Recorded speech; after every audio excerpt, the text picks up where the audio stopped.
Wakil Gubernur Aceh Nova Iriansah menegaskan bahwa tidak ada proyek infrastruktur yang saat ini sedang dibangun di pemerintah Aceh di kawasan Taman Nasional Gunung Leuser. Penegasan tersebut disampaikan oleh Wakil Gubernur saat menerima kunjungan para pemangku kebijakan Tropical Rainforest Heritage dari Reactive Monitoring Mission, Tim International Union for Conservation of Nature and Natural Research atau UCN UNESCO dan tim dari Kementerian Koordinator Bidang Pembangunan Manusia dan Kebudayaan di ruang rapat Melego Wakil Gubernur Aceh Jumat 7 April 2018 pagi. Bahkan sambung Wagub, rencana pembangunan geotermal di kawasan Gailus yang selama ini ramai dibicarakan, dapat saya konfirmasi bahwa rencana tersebut telah dibatalkan. Saya sudah berbicara dengan Pak Gubernur, namun geotermal di Jaboy Selawah dan Burni Telong tetap berjalan. Oleh karena itu Nova juga berharap pertemuan hari ini dapat merumuskan suatu keputusan yang baik, terutama dalam mengembalikan status Tropical Rainforest Heritage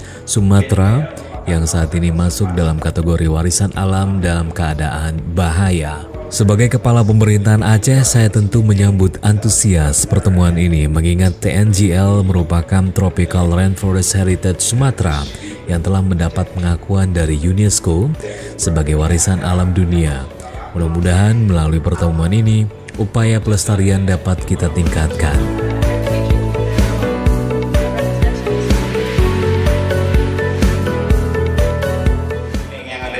Dan lain-lain itu walaupun itu di luar TNGL itu memang kita larang Pak Muji. Illegal mining itu dimanapun, jangankan di TNGL apalagi KL, jangankan di KL apalagi TNGL, illegal mining dilarang, sama dengan illegal logging, sama dengan illegal fishing.